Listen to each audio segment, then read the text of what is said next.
One thing do I teach, O my disciples, suffering and deliverance from suffering. It was in this way that Gautama the Buddha, living in the 6th century BC, gave the gist of his whole teaching. And it's for this reason that many commentators and critics of Buddhism have called it a way of escape, because of its tremendous concern with the problem of human pain as the fundamental problem of life and the means of deliverance from pain. But I believe this is really a very mistaken criticism, because there is nothing that is so much the very essence of suffering as the fear of suffering itself. And if the doctrine of the Buddha were fundamentally based on an obsession to get rid of suffering, it would be a kind of self-contradictory vicious circle. This is very well illustrated by another of those stories which I tell from time to time, where a student came to his master with the question, "It is terribly hot, and how shall we escape the heat?" In other words, this was a symbolic question, asking about the whole problem of the heat of suffering. It is terribly hot, and how shall we escape the heat? And he answered, "Go right down to the bottom of the furnace." "But in the furnace," said the student, "how do we escape the scorching fire?" And the master's final word was, "No further pains will harass you." Now you might say then that the attitude of the Buddhist philosophy to suffering is not at all one of turning away from it, of solving the problem of suffering by turning one's back on it and escaping it. Rather, its whole attitude is that the solution to the problem of human pain, whether it be physical or whether it be moral, is to go right into it. Now, in the Buddha's doctrine, pain or suffering in its most general sense is designated by this word dukkha in Sanskrit. Dukkha is the opposite of sukha. And if you break the word down, du here means what is disagreeable, painful, bitter, and ka means condition. Su means what is sweet. So you might say this is bitterness in contrast with sweetness. And the first proposition of the Buddha's teaching, what is called the first of the Four Noble Truths, is the idea that life as we live it is fundamentally dukkha, fundamentally a kind of chronic frustration. And man's effort is always to get rid of this and go to that. But the basic idea of the Buddha was that if you have this, you must have this, because these two contrast with each other. You don't experience this unless you experience this. You don't experience this unless you experience this. So if you go after sweetness, you cannot experience sweetness unless there is always as its background the contrast of bitterness. And therefore, the objective of the Buddha's doctrine was not to get rid of pain and put pleasure in its place, but to go to something else which stands, as it were, transcending these two opposites, above and beyond them, which in Sanskrit is called ananda. That word is usually translated bliss, but in a rather unusual sense. There is a poem, again from the tradition of Chinese Zen, which says, "Under the sword lifted high, there is hell making you tremble. But go straight ahead, and there is the land of bliss." And so bliss here has a very special meaning. It isn't bliss in contrast to agony. And I think probably the best way of translating the word ananda is to use the English word ecstasy. Now, then our problem is simply this. How is it that through a profound going into suffering, that is to say, a profound acceptance of it, there can come out of it some sort of bliss. This is the problem we have to understand. Now, first of all, by way of illustration, I would like you to consider a mild but nevertheless chronic form of suffering which we constantly undergo, the experience of fear. What is fear? What, in other words, when you are afraid, are you actually feeling? A great deal of the doctrine of primitive Buddhism, as we have it recorded from the Buddha's own teachings, is concerned with close attentiveness to one's inner feelings and states of mind. A careful watching of them to find out what they really are.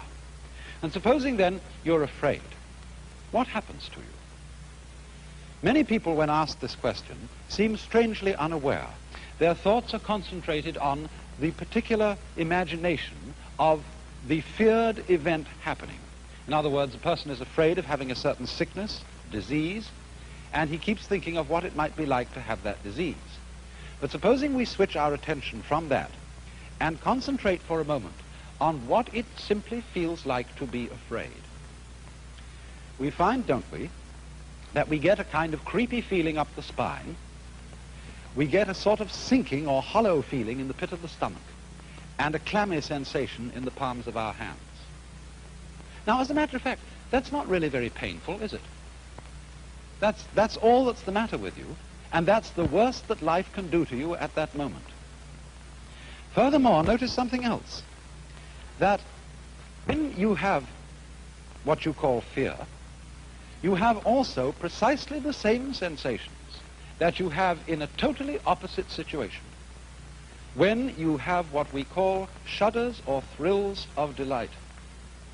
They are the same shudders, the same trembles, sometimes even the same creepy feeling up the spine, the same sinking feeling in the pit of the stomach, that a very profound, positive emotional experience can excite.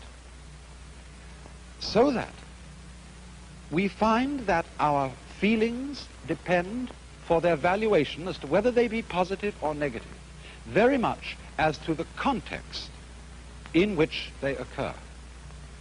For example, say a father is playing with his boy, and he gives him a slap on the behind.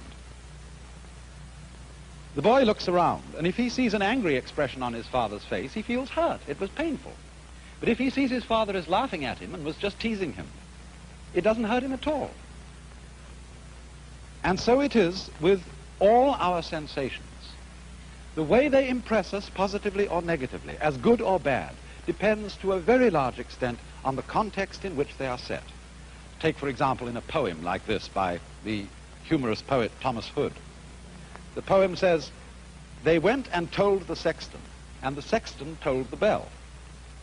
Now, it's the same sound told in either case, but its meaning is completely different because of the context in which it occurs. If the second line had said, "and the sexton told the minister," then it would have had the same meaning in both lines. And just as words change their meaning in accordance with their context, so the meaning of what we experience alters contextually. And so it is this, then, that close awareness of our feelings reveals. In the same way, we can say we weep when we are sad, but we also weep for joy. There are tears of joy and tears of sorrow. Exactly the same tears, exactly the same physical sensation, but what a difference the context makes. And therefore the idea of the Buddha was to become delivered from suffering, not by running away from it, but from looking at the actual concrete reality of what we feel and forgetting the context. Now, of course, this is obviously something quite possible in the milder forms of suffering. But what happens when suffering becomes really acute?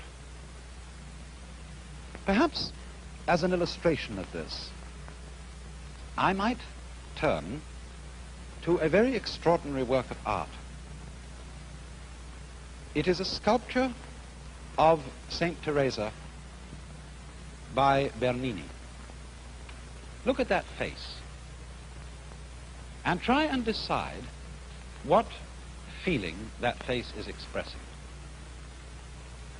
Is it agony? Is it a rapture of delight which would, as we say, cause one almost to swoon? What is it? Actually, if you look back and see the whole scene, you will see that the saint is confronted by an angel who is piercing her with a dart, the dart representing the divine love. And so the figure represents Saint Teresa in ecstasy, in profound joy, profound delight at the state, the inner feeling of her union with the Godhead. And this is exactly what is meant by Ananda, ecstasy, for pleasure and pain in their most intense forms, both producing that we could call ecstasy. A very striking illustration of this has been given recently. Some of you may have heard of the work of a British obstetrician by the name of Grantley Dick Reed, who has many students among obstetricians in this country. For as you know, the pains of childbirth can be some of the severest pains that a human being can undergo. And the point of Dr. Reed's work has been to show that if you change a woman's attitude to the experience of childbirth, if, in other words, you stop calling these feelings pains, and instead you call them tensions, and if before childbirth you train her to relax, to let go of herself, and as it were, cooperate with the tensions that she's experiencing, the whole character of childbirth can be changed. And many women who have undergone this pre-birth training say afterwards that what they might have expected to be an extremely unpleasant experience turned out to be a profoundly moving experience, even a joyous one. Now, of course, it's pretty clear that we can do something like that when the context of a painful experience is very positive, as it is with childbirth. After all, this is a creative event. But wouldn't it be a very different matter in the case of the pains of death? Would it be possible, for example, to look upon the pains of death as natural tensions and so have an entirely different attitude to them? I don't know why not. After all, we fear death, we have a negative attitude to death, largely because of social conditioning. It's what we've been taught.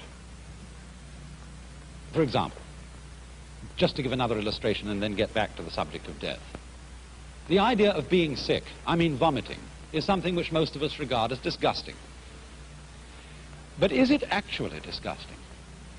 Don't we revolt with the feeling of disgust from it? Because when we were little children and we were sick and we threw up, our mothers went, "Ah," and we caught from them the emotional attitude toward that kind of experience, so that it reverberates and echoes with us ever afterwards. Well, it's rather the same with death, because death is, after all, beneficent. If we never died, not only would our world become hopelessly overpopulated, not only might we become utterly bored with century after century after century of experience without intermission, we might crave death after the first 500 years of life. And never to be able to have it would be like the torture of a chronic and fantastic insomnia. So, if death is fundamentally merciful, if it is natural, if it is something that is just as much an integral part of being a human being as having a head or having hands, then would it not be possible to have a changed attitude to death in any community or society, so that in due course people could begin to look upon the pain attending death in the same way as they can be taught to look upon the pain attending birth? Now, there's another aspect of the problem, and that is that a great deal of our negative attitude to the experience of pain, and acute physical pain I'm speaking of now, is connected with a certain culturally conditioned unwillingness to react to pain in the natural way. In other words, we are afraid of giving in to suffering in the way that our own physical organism suggests to us. We are afraid of crying. We're afraid of screaming. We're afraid of going into those very undignified motions which constitute the human being's reaction in pain. Even though, as I just pointed out, we sometimes have the very same reactions in acute pleasure. But we are fundamentally ashamed of pain because we are taught that giving in to pain, weeping or something like that, is unmanly, sissy, or something like that. Now, it's a very dangerous doctrine that a human being should always be rigid in conditions of suffering. I often like to quote a passage from that Chinese philosopher, Lao Tzu, Lao-Tzu, which says, "Man at his birth is supple and tender. In death he is rigid and hard. Plants when they are young are pliant and soft, but when dead they are brittle and dry. Thus, tenderness and softness are the companions of life, but rigidity and hardness are the companions of death." In other words, there is strength in weakness. Consider a cat. When a cat drops off a tree, what does the cat do? Does it go rigid? Does it say, "I'm going to be a real tough guy and meet the ground without flinching"? Does the cat stick out its feet like this? No. Because if it did, when it hit the ground, it would be just a broken bag of bones. When the cat's in midair, it relaxes. It goes with it. It becomes weak. And so it hits the ground with a soft, heavy thud and is unharmed. Think also of water. Water was one of the basic symbols of Lao Tzu's philosophy, to be like water. Nothing in the world is softer and more yielding than water, and yet at the same time, nothing is like water for overcoming and wearing away things which are hard, like rocks. And thus, if you put a knife into water and you try to cut it, what happens? The water gives completely to the knife. The water closes up wherever the knife went. And although you strike at it as hard as you like, you can never create a wound. So it is, you see, because of its softness that the water triumphs over the hardness of the knife.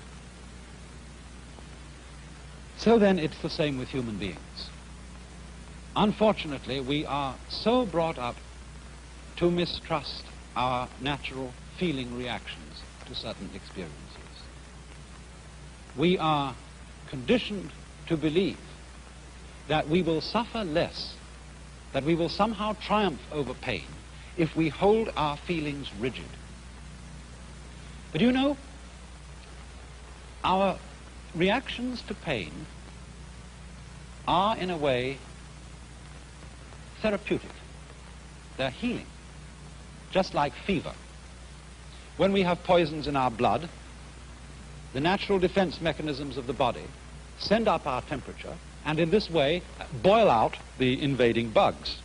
Now, it used to be thought that when people had fevers, this was the disease. The fever itself was the disease. And so, once upon a time, doctors used to give medicine to take away the fever. But by taking away the fever, they very often killed the patient, because they took away the defensive action of the body to drive out the disease. And so in just the same way, if one refuses to react in the way of nature to invasions of pain, so too one may shatter the body beyond what it can stand. It's the same thing, you know. No bridge will stand up unless it has give. If a steel suspension bridge is built so firmly that it doesn't sway in the wind, that bridge will come crashing down on the first gale. It's just because there's give in it that the bridge is strong. Take a great building like the Empire State. The Empire State also has a sway in it. And if it didn't have that sway, it would be a very insecure structure indeed. So then, when we are willing to react to pain as our own natural feeling suggests, if we're willing to scream, if we're willing to weep, if we're willing to wriggle and writhe as pain suggests to us to do, a very strange thing happens.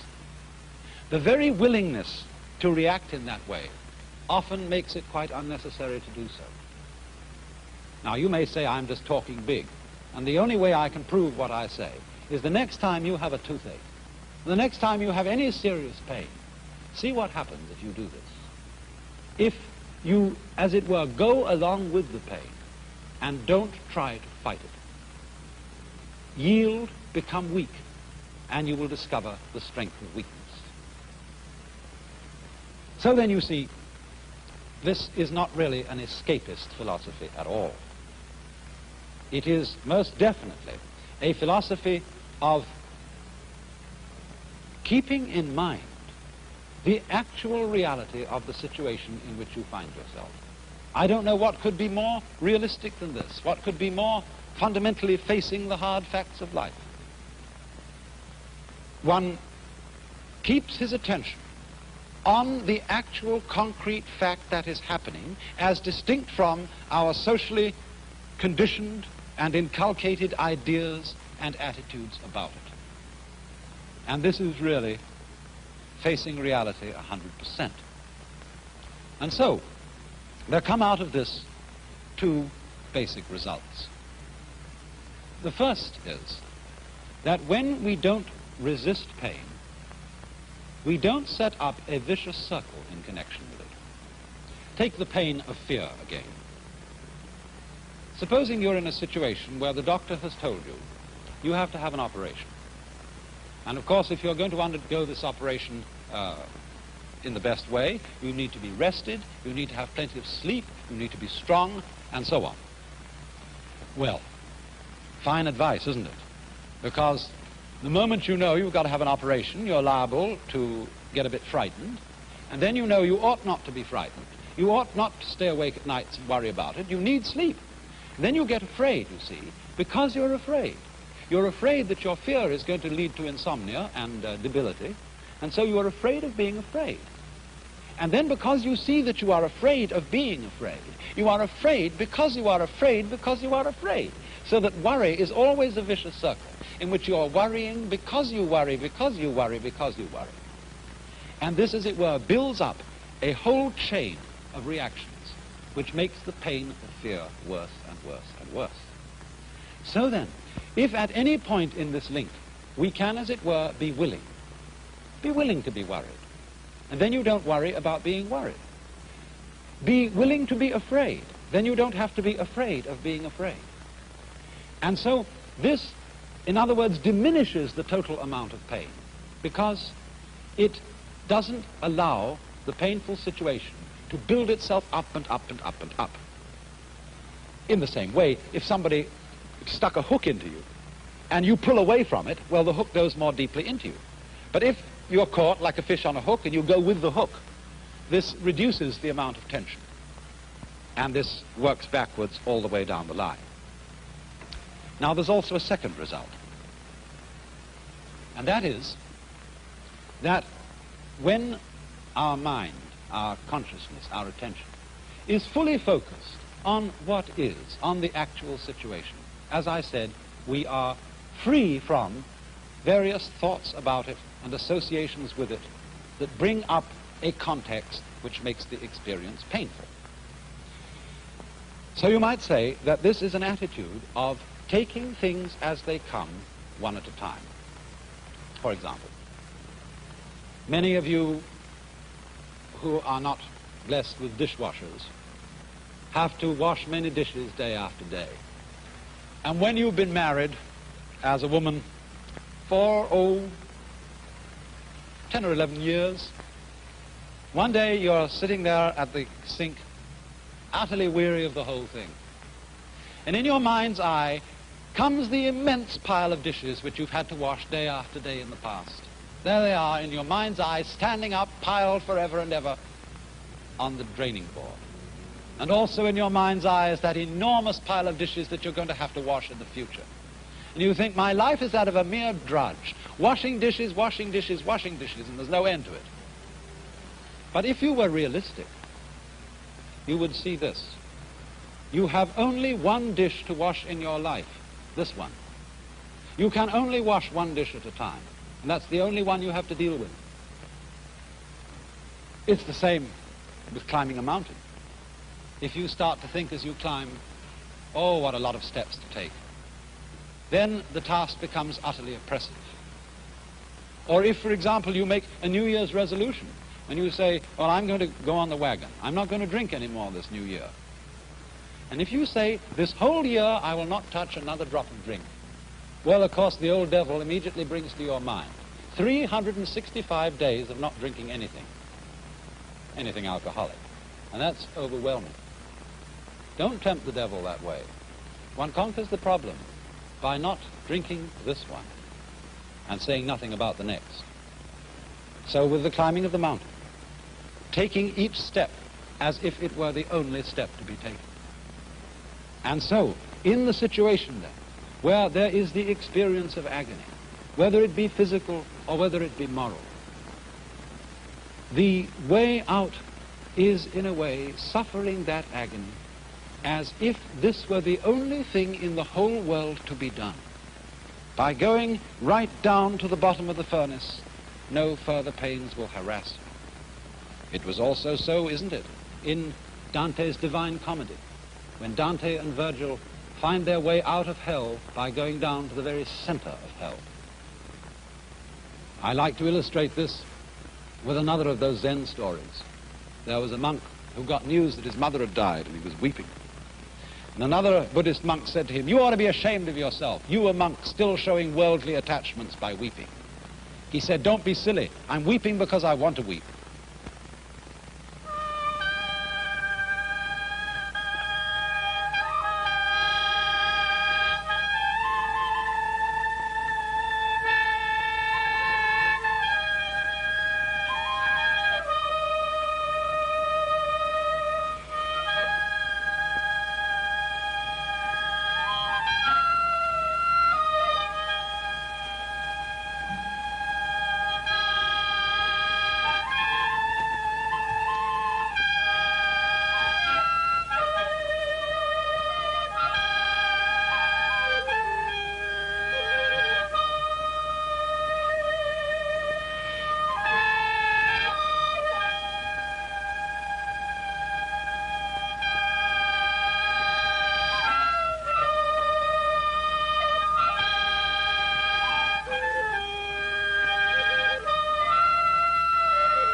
This is National Educational Television.